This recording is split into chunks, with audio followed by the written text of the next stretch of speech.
Vote তো আমাদের আরপিইউতে যা আছে সেই পদ্ধতিতে। পিআরটা তো আরপিইউতে তো নাই।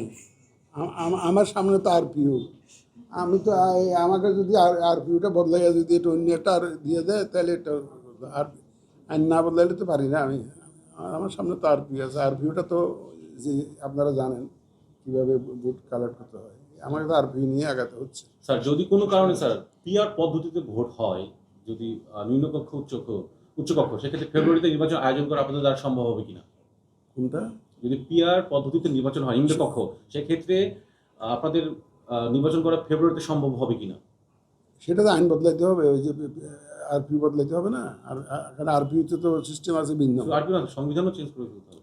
সেটা তো সংবিধান করতে হবে, আরপিইউ বদলাইতে হবে। আবার সংবিধান বদলাইতে বললে তো আমার বিরুদ্ধে কথাবার্তা বলে দেবে, উনি তো পিআরের বিরুদ্ধে দাঁড়াইছে। সেক্ষেত্রে ফেব্রুয়ারির মধ্যে নির্বাচন আয়োজন করা সম্ভব কিনা? এটাতে যদির উপরে কোনো আমি জবাব দিতে চাই না। সুতরাং এই যে যদি এটা হয়, তার যদি এটা হয়,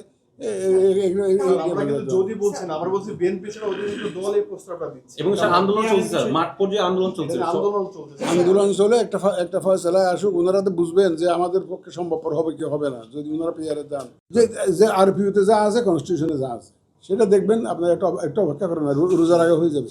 আমরা বিদেশিদেরকে নিয়ে আসবো না, ওনারা অনেকে আগ্রহ দেখাচ্ছে। আমরা যত আসতে চাই আসুক, লোকাল পর্যবেক্ষক বেশি করে দিতে চাই। আমরা তো ট্রান্সপারেন্ট হতে চাই। বিদেশিরা যদি কেউ দেখতে চায়, মোস্ট ওয়েলকাম। আমাদের কাছে অনেকে যে আগ্রহ প্রকাশ করেছে, আমরা বলছি যে আলহামদুলিল্লাহ, আসেন দেখেন। আমাদের এখানে লোকানো চাপানোর কিছু নাই, আমরা একদম ট্রান্সপারেন্ট একটা ইলেকশন উপহার দিতে চাই। সুতরাং আমাদের কোনো ভয়ের কোনো কারণ নেই। আগে তো দেখে আনতে হতো যে সিগনারি দেওয়ার জন্য, আমাদের তো সেরকম স্টাম্পিং দরকার।